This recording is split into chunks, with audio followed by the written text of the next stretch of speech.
মানে বৃহত্তম দলকে, মানে ওনারা নিজেরা, আর হুমকিটা দিলেন কাকে? জামাতকে।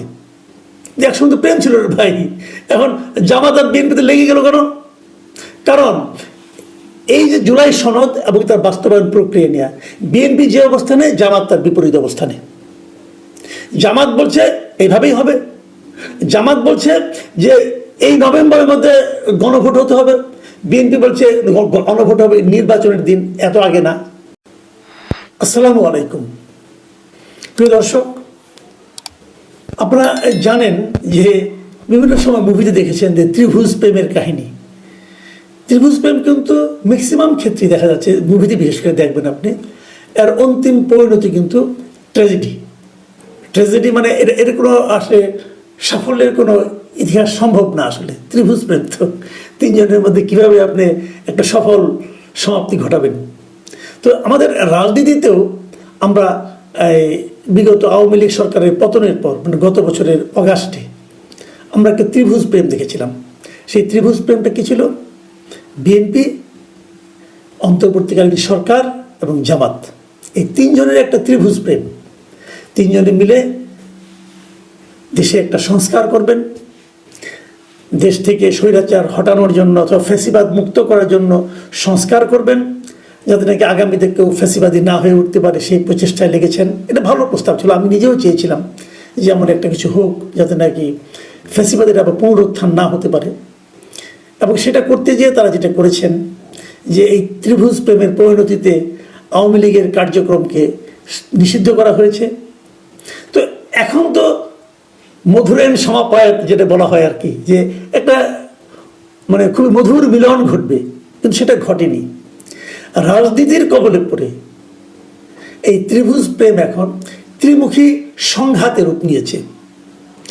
আমি বলছি যে সংস্কারের কথা বলা হয়েছিল, সেই সংস্কার যখন একটা অন্তিম পরিণতির দিকে যাচ্ছে, মানে শেষ হবে যখন, এবং সেই সংস্কারের শেষ যে প্রস্তাবটা তারা দিল সরকারের কাছে, এই জাতীয় ঐক্যমত্য কমিশন, ওটা দেখার পর বিএনপির পক্ষ থেকে সরাসরি বলা হলো যে আমাদের সঙ্গে প্রতারণা করা হয়েছে।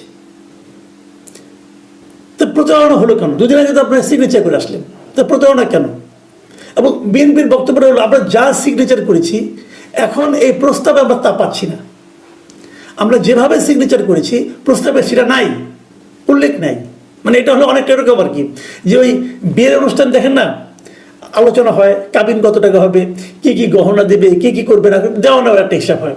তারপরে বিয়ে যখন পড়াতে যায় তখন দেখা যায় ওই গহনাগুলো আসে না, যে সমস্ত গহনা দেওয়ার কথা ছিল তার কিছুই দেয়নি, অথবা দিলে হয়তো ইমিটেশন দিয়েছে, অথবা দেয়নি। এটা নাকি ঝামেলা হবে না, সেই ঝামেলা হয়েছে।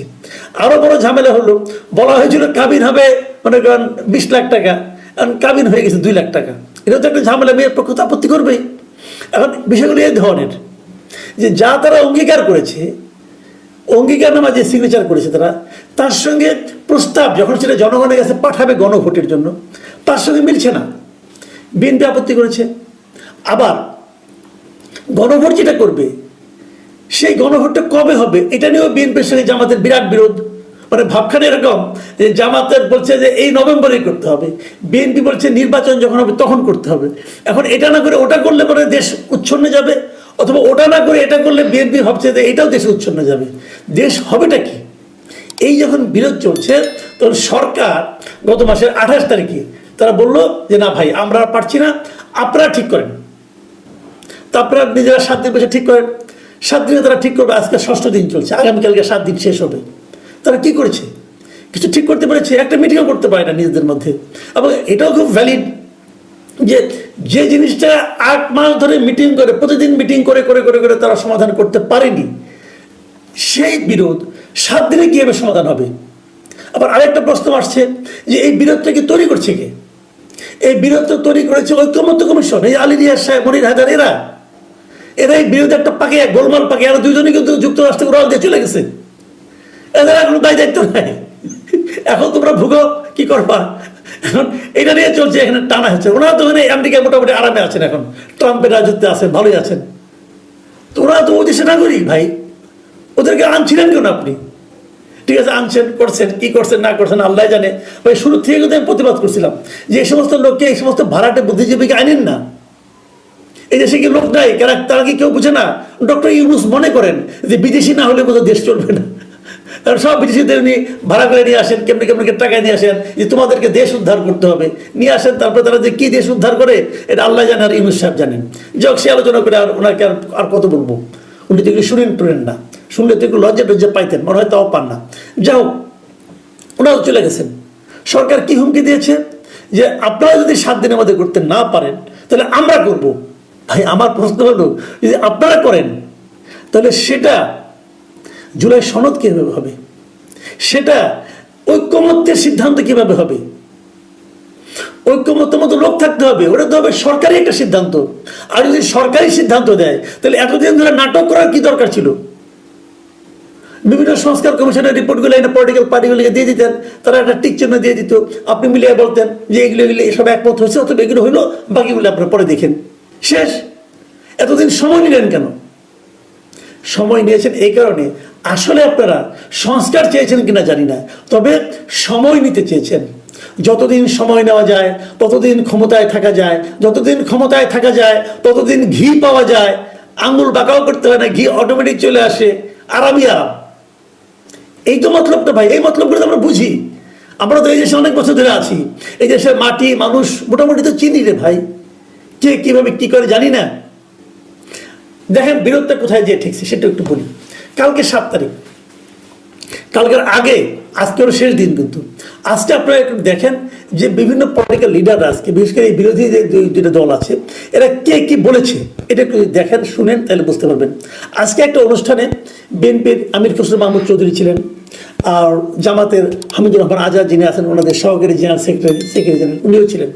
একই মিটিংয়ে পাশাপাশি বসে ওনারা কিন্তু পরস্পরের বিরুদ্ধে কথা বলেছেন। আমির খসরু মাহমুদ চৌধুরী কি বলছেন যে আপনারা কোথায় কোথায় রাস্তায় যাবেন, যদি বৃহত্তম দল যদি নামে তাহলে কিন্তু সংঘাত হবে। তার মানে বৃহত্তম দলকে, মানে ওনারা নিজেরা। আর হুমকিটা দিলেন কাকে? জামাতকে। একসঙ্গে প্রেম ছিল ভাই, এখন জামাত আর বিএনপিতে লেগে গেল কেন? কারণ এই যে জুলাই সনদ এবং তার বাস্তবায়ন প্রক্রিয়া নিয়ে বিএনপি যে অবস্থানে, জামাত তার বিপরীত অবস্থানে। জামাত বলছে এইভাবেই হবে, জামাত বলছে যে এই নভেম্বরের মধ্যে গণভোট হতে হবে, বিএনপি বলছে গণভোট হবে নির্বাচনের দিন, এত আগে না। আর বিএনপি বলছে আমরা যে সমস্ত নোট অফ ডিসেন্ট দিয়েছিলাম সেগুলোকে অন্তর্ভুক্ত করতে হবে।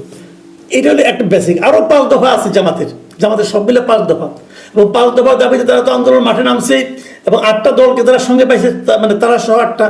এবং তারা এটাও হুমকি দিচ্ছে যে 11 তারিখের পরে, 11 তারিখে ঢাকায় মহাসমাবেশ করবে, এবং 11 তারিখের পরে ঢাকার তাদের দাবি যদি না মানা হয় তা ঢাকা শহরের চেহারা তারা পাল্টে দেবে। হচ্ছে এটা কি? আবার জামাত কি বলেছে যে আপনাদের সঙ্গে কি আলোচনা করবো, আমাদের লিডার তো গত বৃহস্পতিবার আপনাদের মহাসচিবকে ফোন করেছিল। হ্যাঁ, করেছিল। তাহের সাহেব ফোন করেছিল মির্জা ফখরুল ইসলাম আলমগীরকে, আসেন মিটিং করি। মির্জা ফখরুল ইসলাম আলমগীর বলছে ঠিক আছে, আমি আলাপ করে দেখি আমার দলের সঙ্গে আলাপ করার পর এই তো আজকে তারা এই রিয়াকশনটা দিল অফিসিয়াল, এবং তাদের কাছে দেয়নি, মিটিংয়ে দিয়েছে। কীরকমভাবে দিয়েছে শুনেন। সেই মিটিংয়ে আজকে একটা মিটিংয়ে ছিলেন আপনার সালাউদ্দিন আহমেদ সাহেব, ওনাদের স্থায়ী কমিটির সদস্য। সালাউদ্দিন আহমেদ সাহেব 2-3টা কথা বলেছেন। উনি আবার জামাতকে কিছু বলেন না, উনি সরাসরি সরকারকে বলেছেন, এবং উনি সরকারকে বলছেন যে আপনাদেরকে আমরা সমর্থন করছি, কিন্তু সেই সমর্থনটা কিন্তু একটা বাউন্ডারির মধ্যে আছে, এই সীমার বাইরে যাব না। আর আপনারা যদি মনে করেন যে অন্য একটা রাজনৈতিক দলকে দিয়ে আমাদেরকে আহ্বান করবে মিটিংয়ের জন্য, সে আলোচনায় আমরা যাব না। প্রধান উপদেষ্টা আপনি আছেন, আপনি ডাকেন, আমরা যাবো, ওদের ডাকে আমরা যাবো কেন? তার মানে কি দাঁড়াচ্ছে? তারা কিন্তু মাইন্ড করছে যে আপনি ডাকবেন, আমাকে ডাকেন, আপনি কেন জামাতকে দিয়ে আমাকে ডাকাচ্ছেন? একদম ভ্যালিড কোশ্চেন, কিন্তু এই প্রশ্নের জবাব কি আসবে? এবং যেটা খুব অ্যালার্মিং আমি মনে করি সেই জিনিসটা হলো, মানে এই সরকারকে সালাউদ্দিন আহমেদ সাহেব যে কথাটা বলেছেন, এই কথাটা আপনাদের আমি হুবহু পড়ে শোনাতে চাই। উনি কি বলেছেন? উনি বলেছেন আপনারা কোনো নির্বাচিত সরকার নয়, এটা আপনারা যেন সবসময় ইয়াদ রাখেন। সরকারকে বলতেছে কিন্তু যে আপনাদের মনে রাখা দরকার। কেন মনে রাখা দরকার? যে আপনি যদি অনির্বাচিত সরকার হন, আপনাদের অনেক কিছু করার ইখতিয়ার নাই, এবং আপনাদের পেছনে কোনো জনসমর্থন নাই। এটা বিএনপি লোক বলতেছে। এবং আরো বলেছেন আপনাদের এরকম কোনো ইখতিয়ার নাই আমাদেরকে ডিকটেট করা যে 7 দিনের ভিতরে আপনার সিদ্ধান্ত না হলে আমরা সিদ্ধান্ত নেব। মানে এই যে আপনি ডিকটেট করেছেন 7 দিনের মধ্যে সিদ্ধান্ত নেন, নাহলে আমরাই সিদ্ধান্ত নিয়ে নেব, এইটা করার আপনার কোনো এখতিয়ার নাই। কে কাকে ওয়ার্ন করছে? বিএনপি সতর্ক করে দিচ্ছে অন্তর্বর্তীকালীন সরকারকে, এবং তারপর ফিনিশিং এই কথাটা বলেছেন, এত শক্তি প্রদর্শন আপনাদের বোধহয় মানায় না।